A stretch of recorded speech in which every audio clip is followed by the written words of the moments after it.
Welcome to Initiate Talks Innovation Investment. And today I'm delighted to be joined by Noortje van Heijst, who is an investor associate at Ventures One, a VC fund based in The Hague. Noortje recently completed her master's at the Rotterdam School of Management, and based on her research, which was conducted in collaboration with Energy Investment Management, published a report that compared the decision-making process between 3 different investor types into early-stage renewable energy startups. Noortje, before we go into your research findings in more detail, can you briefly describe the objectives of your research and how you went about achieving those? Yeah, of course. Yeah, it's a pleasure of being here virtually.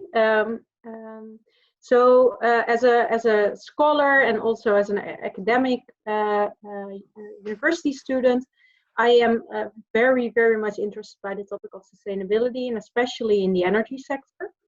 So I knew that I wanted to do something with the energy transition, and the renewable energy innovation area, intrigued me a lot. In collaboration with Energy Investment Management, I came up with the idea to actually dive a bit deeper in which renewable energy innovations are around and how these starting companies are actually getting capital. Because what you see is that, like every starting venture, renewable energy startups have a lot of challenges, and raising capital is one of them. But actually in this conservative, relatively capital intensive industry, for these startups it's maybe even harder. To date, even these energy investments activities are declining, while we all notice that global climate change is happening and we actually need to take action. So there are like 2 different forces: my personal interest and of course the fact that I wanted to research something that is really from a societal perspective relevant. I decided to look into what drives investors to invest in these renewable energy startups, and also how they perceive risks when they invest. Thank you, Noortje. You've sort of part answered my next question. So as you've explained, your research focused on early stage renewable energy startups. Obviously the startup community is very broad. So what made you decide, or can you explain in a bit more detail why you decided to focus on that particular group of energy tech startups? Yeah, sure. So the main focus of my research is on the more hardware-related energy solutions. So the next generation windmill or a storage solution, which is actually something that is quite capital intensive, rather than a software solution, which can be developed quite easy. And therefore also for investors like a traditional venture capital fund, maybe not that interesting to invest in. Because as you know, as a venture capitalist, you want to go to an exit in around 5 to 7 years, and with a hardware solution which has to be manufactured and on a large scale implemented, that can actually take a lot longer. But I noticed that we actually need these solutions in the energy transition.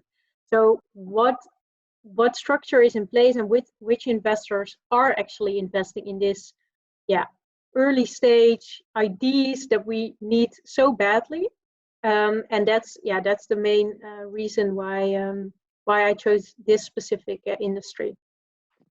Brilliant. And when you were investigating the variance in the screening criteria and risk avoidance strategies, and kind of importantly their interplay across the 3 different investor types, what findings were unexpected, and were even some of them taking you slightly by surprise? Yeah, so maybe to give a bit more background on the research was mainly focused on 3 different types of investors. So as I already noticed, these are the traditional venture capital funds. But aside from that, I included business angels or individuals, wealthy individuals that invest informally in ventures, and strategic investors. And these are the corporate venture capital funds. So the large energy and utility companies have their venturing arm, and they invest in starting companies as well.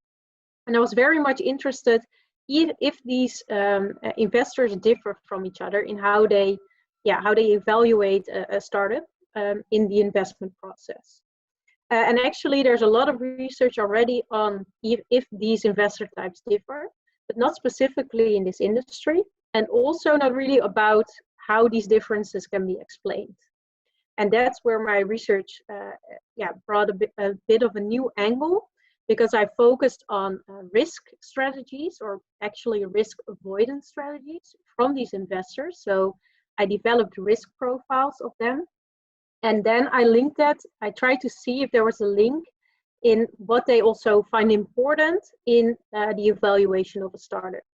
Because you can look at team, you can look at business model, you can look at financials, you can look at potential exit opportunities. And everything is, of course, important, but investors differ from each other. And what I found, which was really interesting, is actually that these risk profiles resonate in a almost 100% way with where they are also looking for. So for instance, I found that venture capital investors are very risk averse, the most risk averse basically of the three types that I investigated. And mostly this is on competitive risks. So that are the risks that another company is doing a similar thing, which can be a substitute or anything as a competitor. Therefore, they also mainly look at financial metrics. So is there revenue? How does the valuation look like? And they try to minimize this risk by looking at specific aspects of the venture. And this is the same for business angels. They invest mainly from a personal perspective. So they invest because they like the industry, they came from it themselves, or they want to actually learn about the industry. They mainly focus on investing in teams that they really like, and they also like them. So where there is a very much connection between the entrepreneur and the business angel. And this is all not really surprising. So if you ask me what findings were unexpected, I think we are going to discuss one probably after.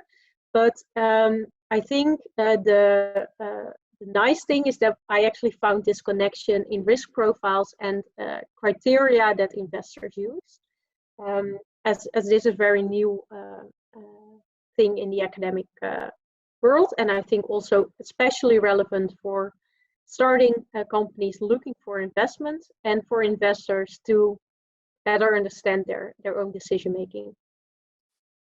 Great. Since you mentioned that, let's go on to this. One of the findings that struck me, and that was in relation to the VCs that you spoke with and interacted with, did not score exit strategy highly in their kind of when you brought their risk profile together. So which was very different from what you found with business angels. I think I know the answer to this question, but I mean, did that certainly surprised me? Did that finding also surprise you? And I suppose now that you're within the VC camp, have you had a sort of chance to reflect on what what can be drawn from that particular finding? Yeah, definitely. So one of the findings that were based on the data that I have collected is that there is a very small pattern that actually business angels would be mostly looking for potential exit opportunities. That's mainly in their risk profile. So they are actually afraid that there isn't going to be a very good exit opportunity for the investment that they do. And that can actually be explained very easily because business angels do not have such a large network as a traditional venture capital fund. And the strategic investors, so the corporate, of course, has a very large network in the industry. So the business angel has a higher risk profile in this. Okay, I have to make sure that there is a potential exit opportunity in some way in my network. I have to know some people. So for them, that radar is actually also really important. And what you can also notice that in the specific industry, so this is very much capital intensive tech industry, exits are also not always the main goal of a venture capital fund. And from my own experience, the fund that I'm working for is actually also not focused on exits. We are really there to build long-lasting companies, and not fully focused on in like 7 years we need an exit. So I think in this sector, in the renewables and clean tech sector, actually a lot of funds are not so focused on exits as in maybe in other industries. So I think that could be a good explanation, but it could also be that it's just a finding based on the data that I have collected. That's maybe not the case in the full industry, but it was indeed unexpected. Yeah. Well, like you say, it was a finding that came out of your data, so that's good. So, you know, we've obviously talked about the investor types and the startups. So, what would be your recommendations as the main takeaways for those particular groups, and maybe any other stakeholder group in terms of your report findings? Yeah, definitely. So I think my findings, the findings of the report, are relevant for both startups, investors, as well as governmental organizations. And I will go by them one by one. So I think for the entrepreneurs, the findings are very much interesting for them to notice that actually the investors look at very different things in the evaluation of their organization, their venture. And actually in this sector, as a starting company, you could use the findings to see, okay, which boxes do I tick? All right, then I should go to a business angel. If not, then I could maybe better address some strategic investors or venture capitalists. So it's really about tailoring your fundraising activities to also the investor that is most receptive of this and also most likely to invest. I think as an entrepreneur, you're working on 10 million times at the same time, and you are trying to minimize the time that's gonna be wasted to reaching out to investors. So if you want to structure your fundraising, I think it's very interesting to also really look at the motivations and the risk profile of an investor and see, hey, okay, do I fit with this investor type? For investors, as I'm now also working at a fund, I think you see a lot of potential prospects every day, and you have to screen them in an efficient way. And I think a lot of investors have their methods for that already, but still, I think it's always good to reflect to see, hey, how do I actually make a decision? And my research actually helps with that, because in an experimental way, I helped investors to better be able to see, oh, I'm actually really focusing on team, or I'm surprised. I think I thought always that I think evaluation would be important, but actually I'm more focused about on the business model, for instance. And I selected 12 criteria, 12 screening criteria that are almost every part of every investment decision. And I think investors can really learn and improve their decision-making processes from that. For governmental organizations, it's of course very interesting to know how investors make a decision and which investors are actually most likely to invest in startups, new technologies that we need in the energy transition, as they are of course injecting public money also in private sector to stimulate the energy transition and stimulate investments. And they can also better tailor their policies and their capital injections based on the findings. Brilliant. Thank you very much, Noortje. Well, it's been an absolute pleasure speaking with you, and thank you very much for discussing your research findings and providing some really interesting new insights. For anyone interested in receiving a copy of Noortje's report, which I could highly recommend, please find the details on how to do so below. Thanks again. Thank you. It's been a pleasure.